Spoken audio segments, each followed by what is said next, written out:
introduce this afternoon's performer, Hansell. I worked with him at Phantom of the Opera. We were in the same room together. We were dressers there. And the first performance he had done in a long time was at one of my performances a few years back. And we're so happy that he's here today, returning to what I like to call home, because this is where he really belongs, is on stage and not backstage. So I'm just so happy to welcome my friend, Hansell.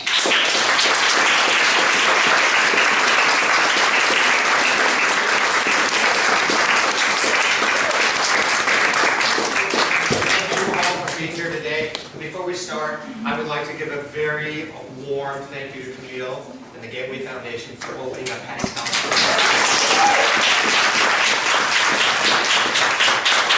I'd also like to introduce my amazing accompanist, Angela Chen.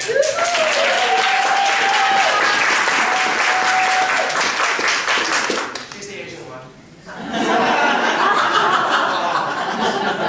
And sitting with her is my not only dear friend, but my musical director, Rhonda Carlson. This would so not be happening this way if it weren't for both of these very dear friends. So I have angels everywhere, and it's so nice I have friends in the audience, families here, and so here we go. I wanted to write a show about what I know.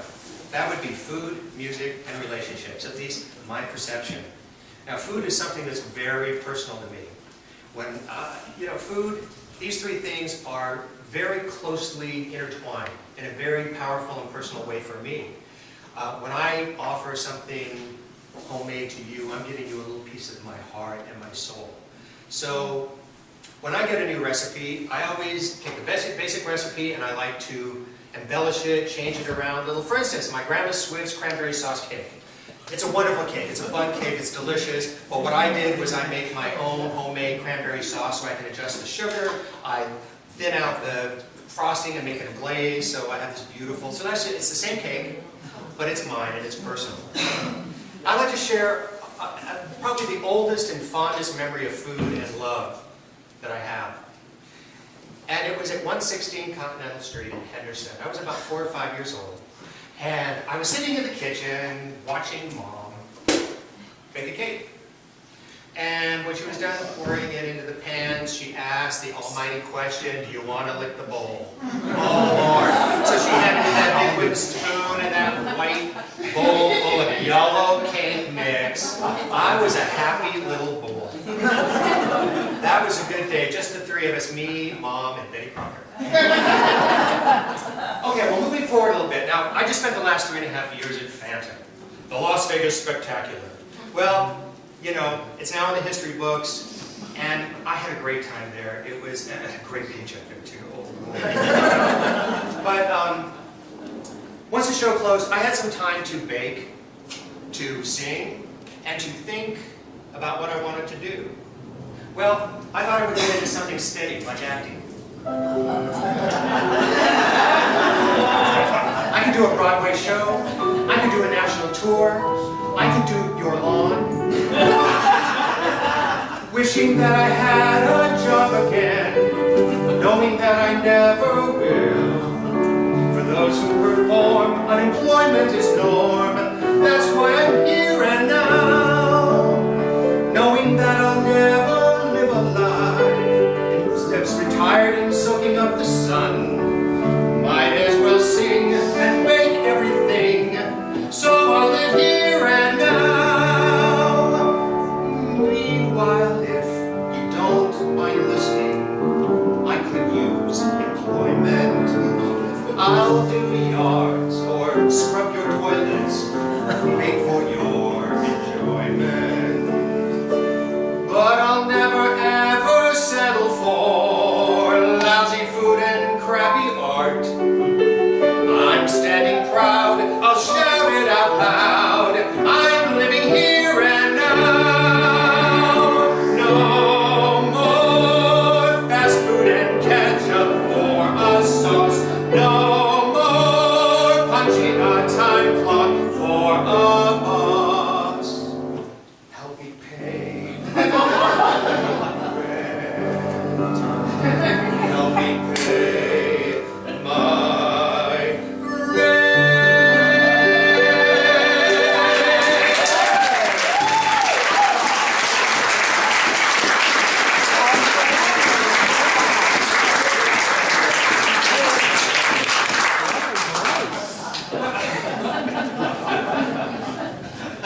3.5 years of Phantom, so here I am, what am I going to do? And so now we move forward. I have another memory. You know, when I was in junior high school, I met a girl in Mrs. Kleinman's third period mixed chorus class. She was beautiful. She was a little kooky. She sang like an angel. She could play piano, she played guitar, she played trombone. And we worked together at the Wonder World snack bar in East Sahara. And that's where I learned how to flip burgers. And there was some real fine dining going on there. Well, by the time we got to Clark High School, my senior year, her junior year, we were engaged to be married. Well, that lasted about 1.5 years. And we realized it wasn't going to last. So we separated and went our separate ways. Once upon a time, a girl with moonlight in her eyes put her hand in mine and said she loved me so. But that was once upon a time, very long ago.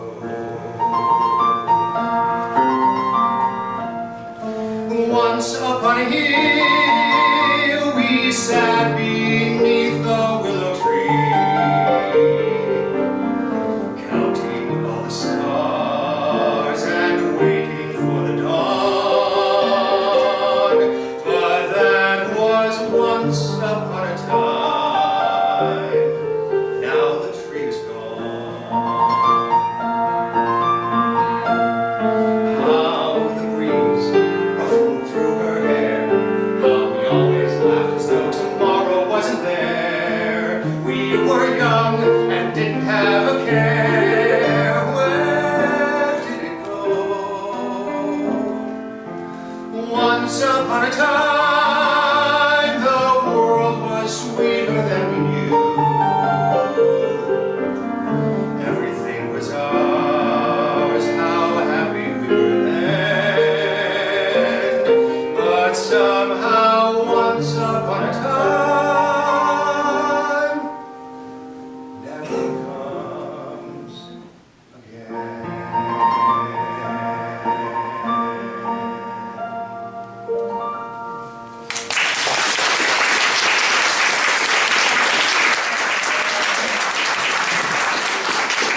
You know, all relationships, all the important relationships, are not always happy ones.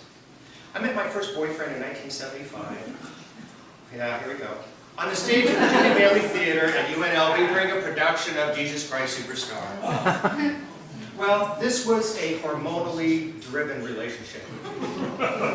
Early on, I knew we were in trouble when he said, "Paul, I gotta tell you something. Don't get mad," but, well, he was a bit of a player. I was a hopeless romantic. I loved old games and fairy tales, as strangely odd as that may seem. I loved firelight and witches' tales. You see, you were there in my dreams. I lived in a tower, cloud top high, to stop your love from passing by. For this I simply had to do. You see, I was waiting for you. I love the rocks, the ocean breeze, and the hissing of the storm, the wild, wild kiss of the roaring sea. At last you had brought me home. Well, we lasted about 3 years. I met boyfriend number 2 on the stage at Clark County Community College doing a production of Promises, Promises. Actually, he was the director. He was also my dance mentor. He was also 20 years older than me. Well, I knew we were in trouble when he took me to the Silver Nugget lunch buffet on a coupon.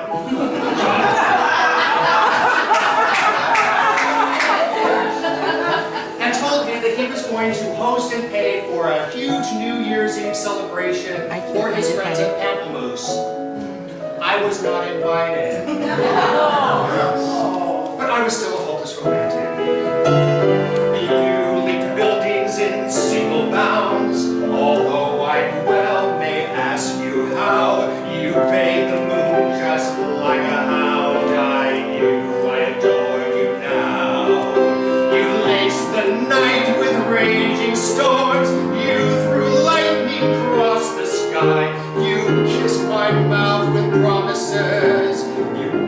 me with your lies. Well, that lasted about 3 years too. Boyfriend number 3. I met him during a Tassie production of Sugar on the stage at the Reed Whipple Cultural Arts Center. And we were on and off, mostly off, for about 17 years. The last time we were together was during a Las Vegas Little Theater production of Over Here at the Spring Valley Library. And he said, Paul, I've been in therapy. I love you and I want to spend the rest of my life with you. Well, oh hell, I was romantic. You love me like a poet loves. My nights were made of stars and fears, thinking that you would go away and leave me only with my tears. I love the towns where we made love and the hotels where we played games.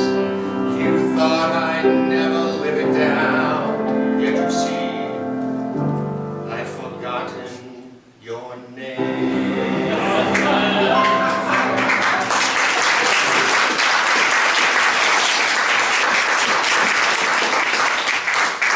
Well, one night I called to let him know I was on my way over, and he said, well, I have friends of my parents visiting from Indiana, and it wouldn't be appropriate for you to be here. I did not see that closet coming. I mean, what is in your closet? Well, apparently boyfriend number 3. So I said, okay, call me when it is appropriate. Well, that was 20 years ago, and I'm still waiting.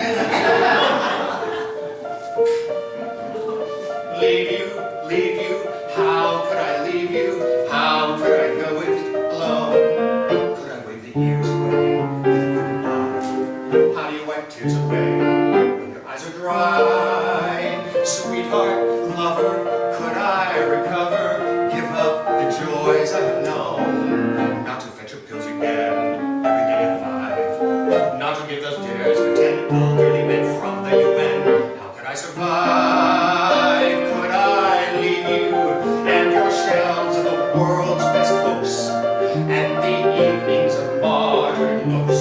Cryptic sighs, sullen glares, rose-injured eyes, quips with a sting, gumbots with a sneer, passionless lovemaking once a year. Leave the lies ill-concealed, and the wounds never healed, and the game's not worth winning. And wait, I'm just beginning.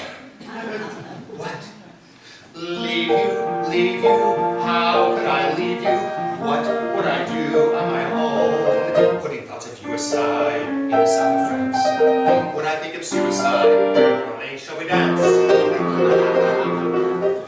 I live through the pain on a terrace in Spain? Would it pass? It would pass. Could I bury my rage with a boy half your age in the grass? Ha! Bet your ass. But I've done that already.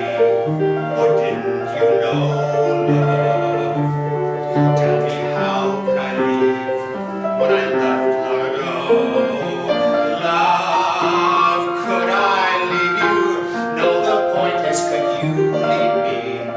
Well, I guess you could leave me the house, leave me the flat, leave me the box and sugar house and all that. You can leave me the stocks for sentiment's sake, and 90% of the money you make in your cars. And the cooks, darling, you keep the drugs, and you keep the books. Honey, I'll take the grand, sure, you keep the spinning, and all of our friends, and just wait a goddamn minute. What? Leave you, how could I leave you? Sweetheart, I have to confess. Could I leave you? Yes. Will I leave you? Will I leave you?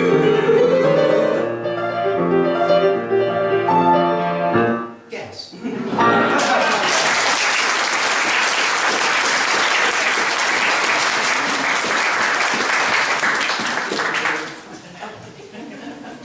Now that's a lot of water under the bridge, and I've been single for about 15 years, and I'm good with that because, as my mother used to say, there are some things worse than being alone. And actually, I've made amends with all my exes. But you know, exes are kind of like anchovies. You don't really love him, but you don't really hate him either.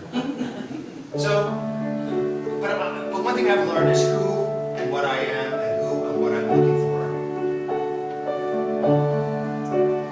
It's been hot, also it's been sweet, and I'm not usually indiscreet, but when he sparkles, the earth begins to sway.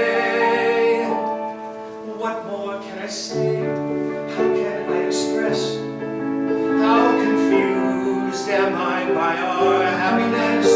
I can't eat breakfast, I cannot tie my shoe. What more can I do? If I say I love him, you might think my words come cheap. Let's just say I'm glad he's mine away, asleep. It's been hot, also it's been swell, more than not, it's been more than words can tell. I halt, I stumble, I sing a roundelay. What more can I say? I'll stay strong, untie my tongue, and try to stay both kind and young.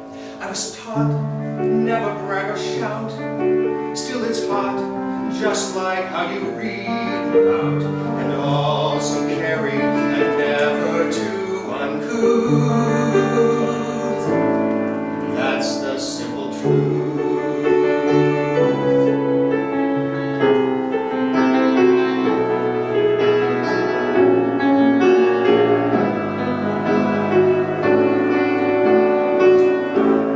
Can you tell I have been revised? It's so swell, damn it, even I'm surprised. We laugh, we fumble, we take it day by day. What more can I say?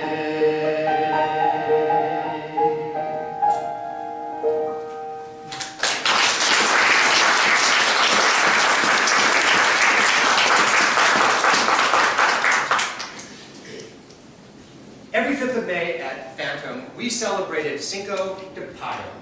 Now, you may know it as Cinco de Mayo, but we celebrated all things pies. Well, our last one, because we knew we were closing, it was quite an extravaganza.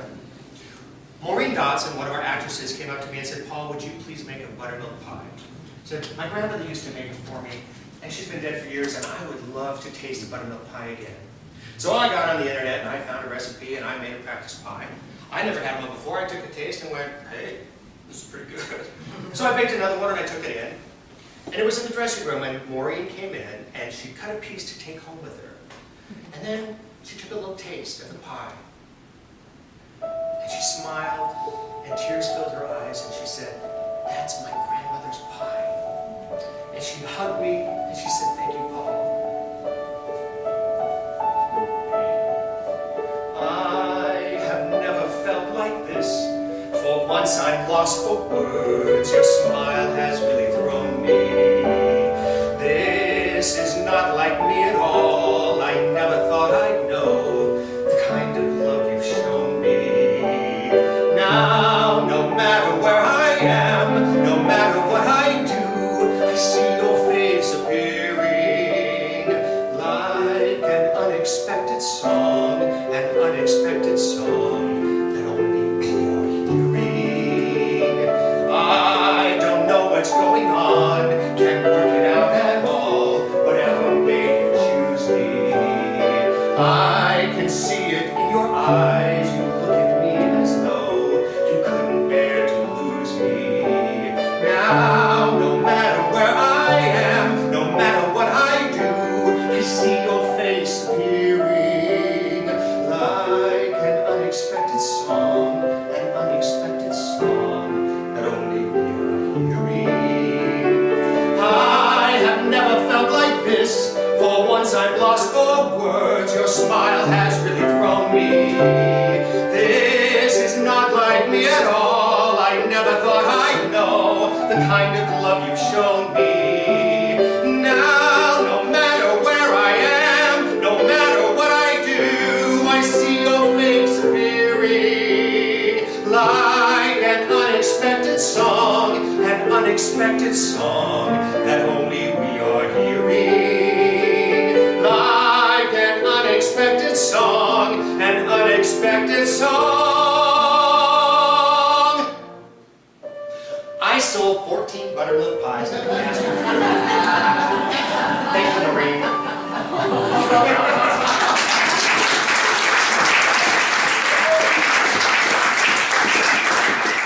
First of all, now Isaiah's, who you've already met, and most of you know from years back. Isaiah's go way back. We did a show years ago, met at La Mancha. And then I didn't see him again until I walked in my first day of Phantom, and we were working in the same room. Well, when I got there, he was putting together his annual Christmas show for the Gateway Foundation. And he said, "Paul, come sing a song." And I said, "Can I sing too?" And he said, "No."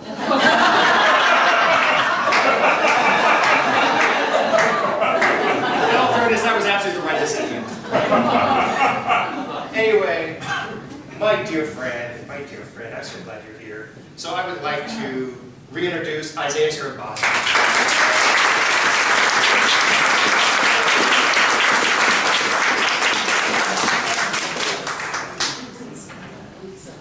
It's because he was trying to sing my song. That's why. Not that part. Now I'm really going to have to redo my show. I'm not going to say all of these songs were mine. Well, it's like I said, it's so great to be here this afternoon and be a part of Paul's show here. It's great to be amongst friends, and I appreciate Paul's friendship so much. We have laughed, and we have cried together, and we have gotten in trouble together. Even our last few days at Phantom, we would run down the hallway with things and go, "Look what I found, look what I found." I'm like, "Put it in the bag, put it in the bag."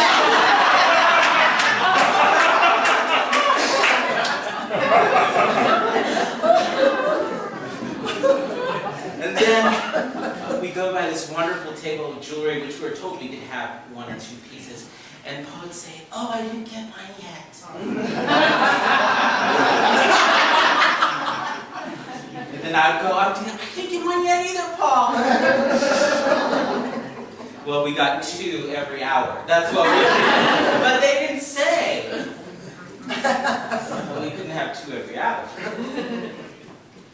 This song is a favorite song of mine, and it's Come Down from the Tree.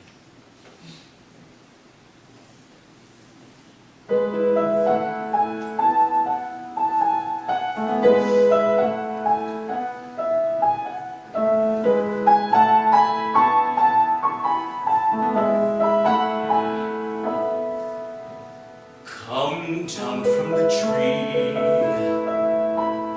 just open your arms and trust, and know in your heart that one of these days you must come down from the tree. It's easy to feel afraid and hard giving up that safe little nest you've made. When you have something so warm and familiar to cling to and love till you die.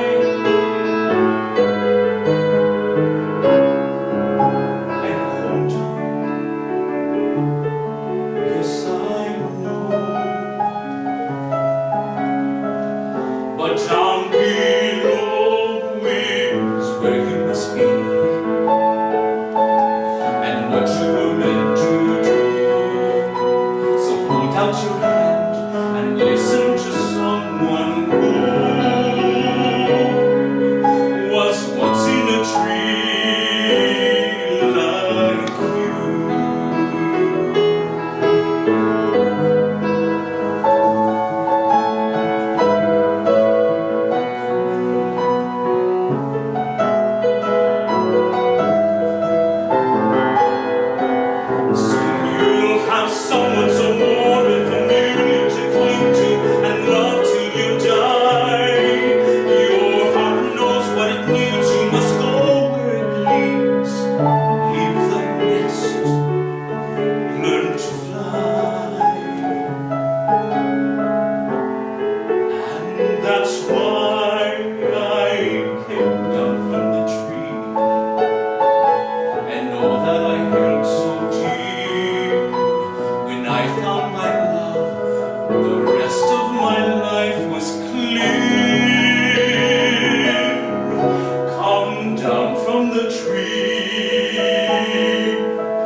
One of them is Ben Hale, who is here, and I asked his wife, Rebecca Ron. Now, they were both in the show, and they're both amazing talents. Rebecca is sick, and they have a child, because you know, children ruin everything.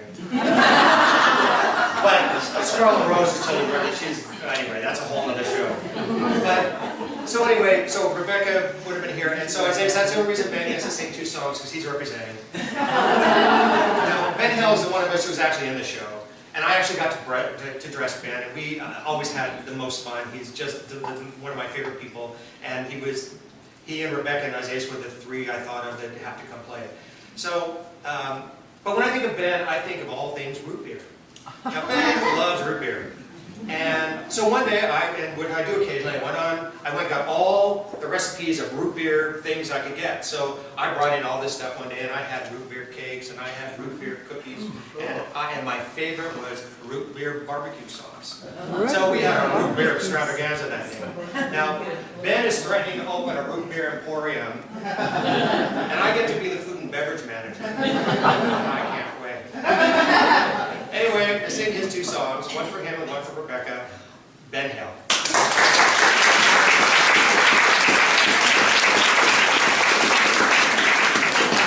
It's actually a root beer bar, so it's the only non-alcoholic bar in town. But I tell you, the root beer cookies were my favorite. They were amazing. Brilliant. They were all fantastic. So, and I guess I'm supposed to sing the song for my wife in the same key as my wife. So, all right. So the song that I'm going to sing first is a song by Rodgers and Hammerstein from the musical Carousel.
Because, I mean, she's just gorgeous and she's beautiful, and I just love her to pieces.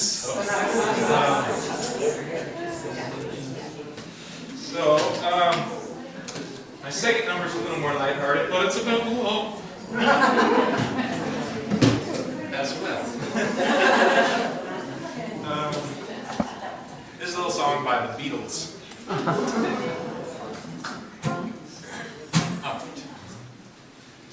Who knows how long I've loved you?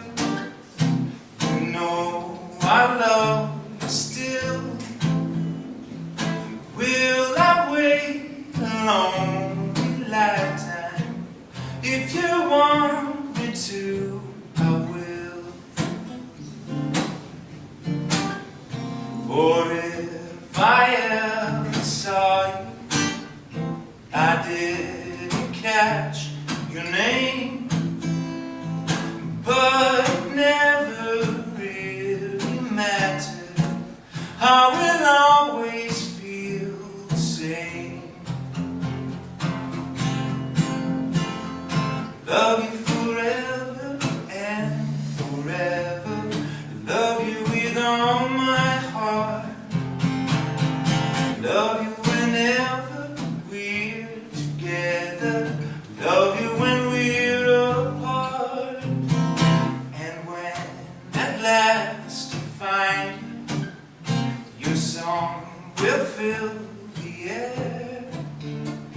Sing loud so I can hear you. Make it easy to be near you. For the things you do endear you to me. Ah, you know I will. I will. La da da da da da da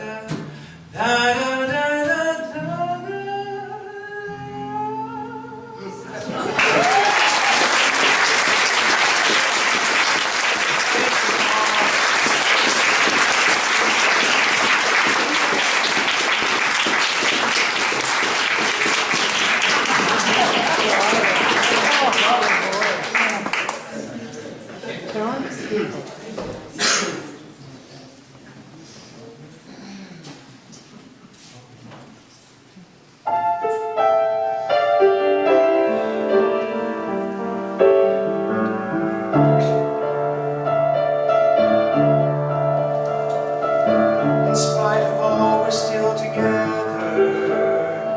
So many years of smiles and tears. How many times we part forever, and I would leave for parts unknown.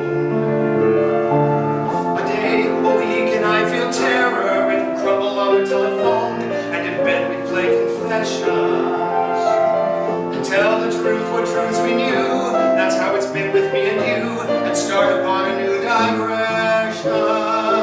Oh, my love, my sweet, my old, my gentle love. From year to year as all those seasons fall, I love you more, you know. I love you. In spite of all, we're still together. So many years of smiles and fears. How many times I found another, but you loved others too, my dear. A day, a week, and I feel terror and fumble out the key to home and take a wound that went unhealing.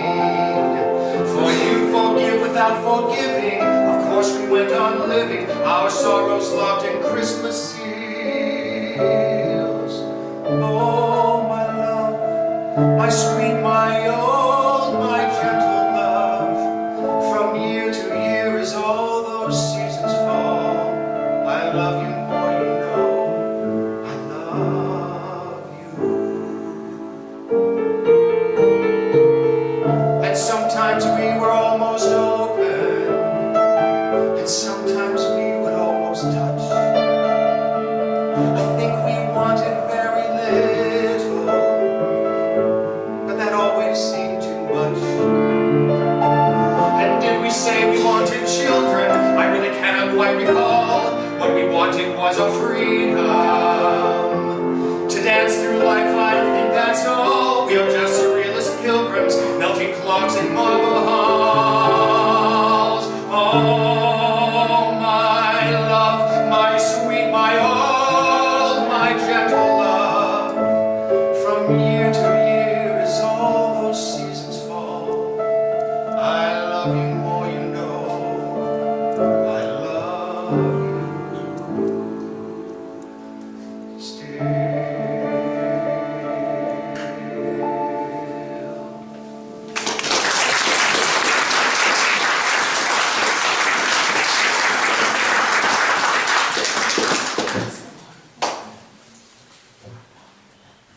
Okay.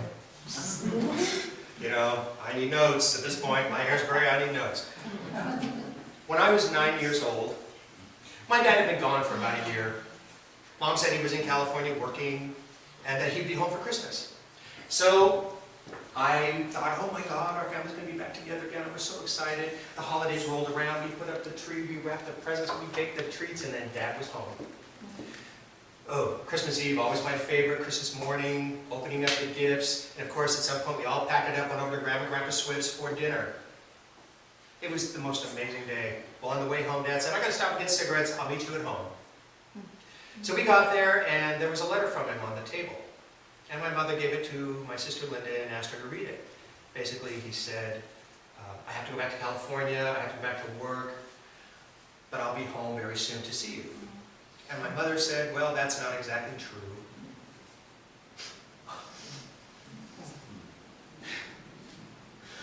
Your father and I are divorced. And I thought, Christmas Day, you're announcing your divorce, okay. I've always questioned that, okay. And she asked, do you have anything you want to ask or anything you want to say? Well, what are you going to, what? I just went to my room and shut the door. Uncle Morty used to send me to the movies. He's a quarter kid. Cheer up and go. And though I was only 7, I discovered heaven at the RKO. Blue lights, pink lights, stars in the ceiling, an organ as big as a Buick, with a screen as tall as the Great Wall of China, red rugs, gold stairs, porcelain angels, and everything bigger and better and larger than life. At first I was strictly a Western fan. And then one Saturday afternoon I saw Defender of the Crown, Warner Brothers, 1941 Technicolor starring Alan Swan. Daring, loyal, kind but courageous, a hero as big as a Buick, with a cape, a sword, and a bevy of minutes. He was movies, me, I was 7, and gee, he was bigger and better and larger than life. See, life wasn't capes and flashing swords and parapets. Life wasn't Alan Swan or Robin Hood. Life was your father going out for cigarettes and deciding he was going out for good. Here's a quarter kid. Cheer up and go. The one is playing at the RKO.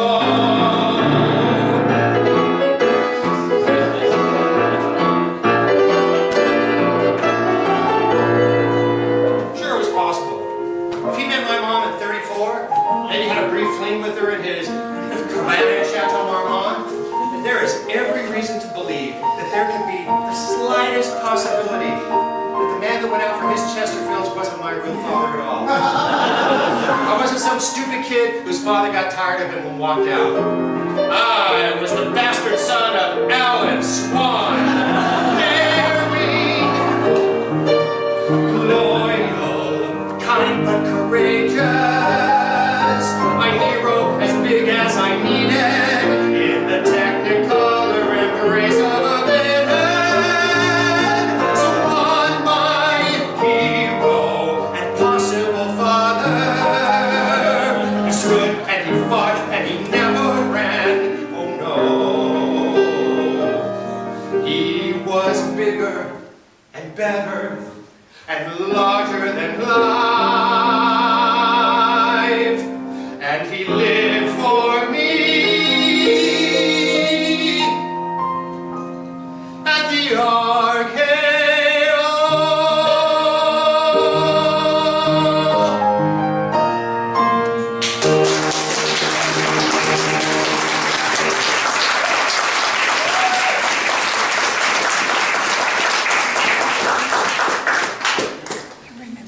Okay, well,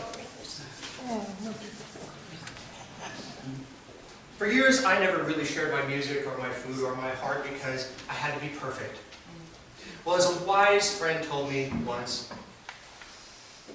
if perfection is your goal, then you have no goal. Well, now I have a goal, and that's to share myself more authentically.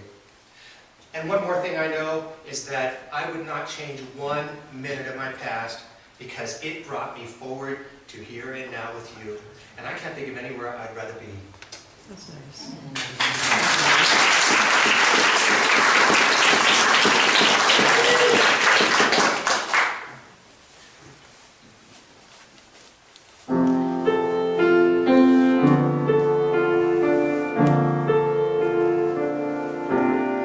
colors of my life are bountiful and bold. The purple glow of indigo, the gleam of green and gold, the splendor of a sunrise, the dazzle of a flame, the glory of a rainbow. I put them all to shame. The quiet browns and grays, I'll take my days instead and fill them till they overflow with rose and cherry red. And should this sunlit world grow dark one day, the colors of my life will bring a shining light to show the way.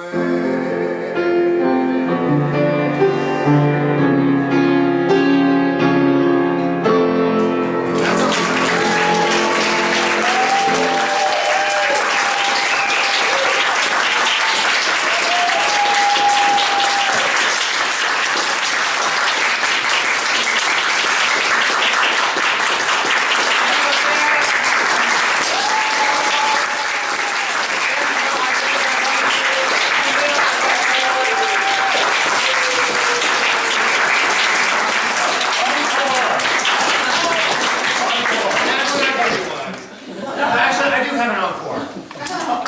I baked last night for you. I don't need to sing anymore. What we need is go to the kitchen and have some pecanettes, some fudge, and some pumpkin bread that came out of my own garden. Thank you so much.